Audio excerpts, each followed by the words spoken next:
All right.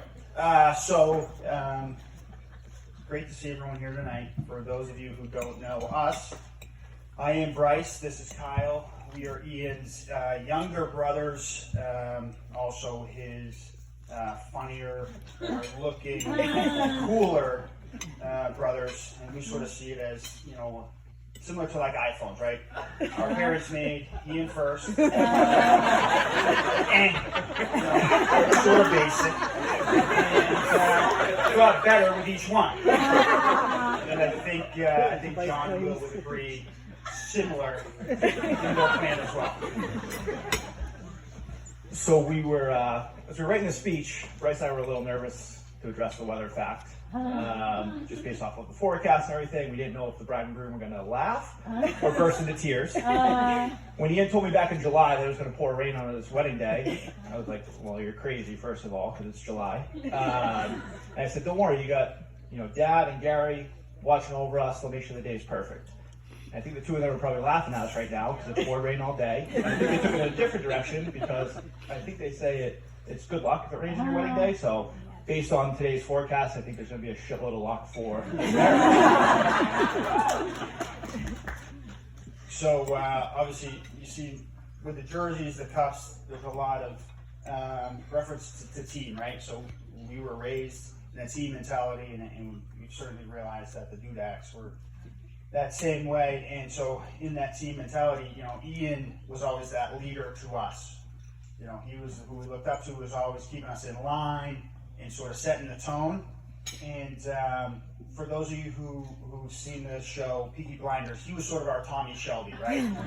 And for those who haven't seen it, it's a show of Irish brothers who lost some trouble along the way. But there's one episode and scene in particular, that they're sitting around the room, and Tommy is going around the room to his brothers and say, "Hey, no fighting, no fighting, no fucking fighting." And he turns around and gets bumped into by someone. It brought us into a fight. And so Ian acts like he's always in control and telling us what to do, but you got a couple Bud Lights in him, and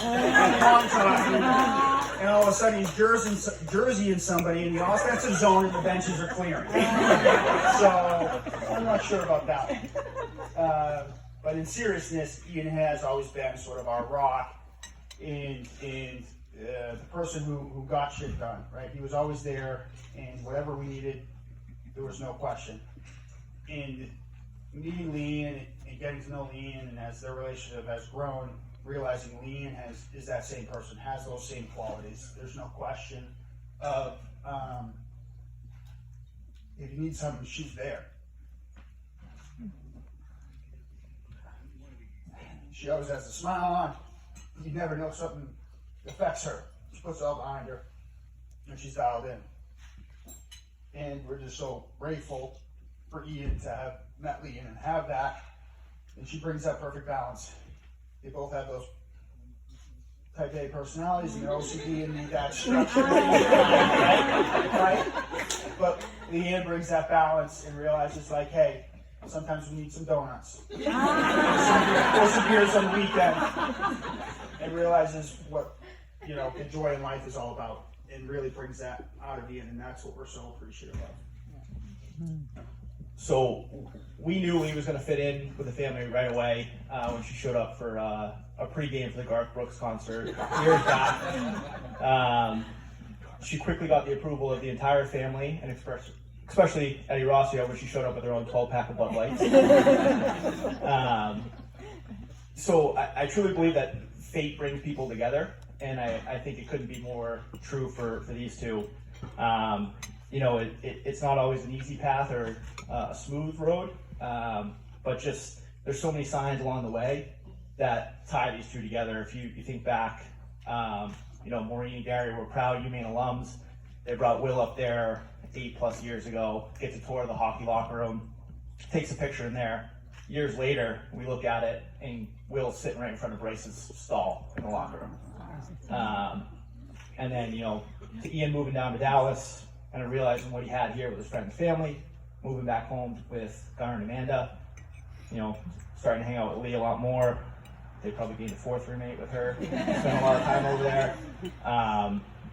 And then to our dad getting diagnosed with a disease that, you know, Gary had been battling for many years, and going through probably the toughest year and a half that both our families had to go through, and to lean on each other and support each other through that entire process. I think, you know, while again going through the moments, it probably doesn't make a lot of sense.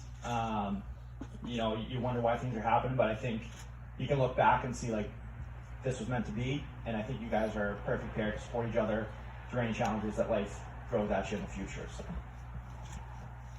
So hey, we love you guys both.